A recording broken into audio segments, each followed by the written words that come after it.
We will take the theory from sector 1 and put it into use. Let's start with the source, a well. This will be the first object in your scene. And in this chapter we will create a model with a voxel look. And if you're wondering what a voxel look is, think of Minecraft for example.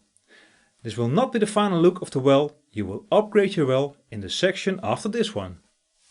This chapter you will learn navigating the viewport, getting started with modeling, box model your well, see a video about UV unwrapping, unwrap your well, get an introduction into nodes, paint your texture, work with lights, your camera and render.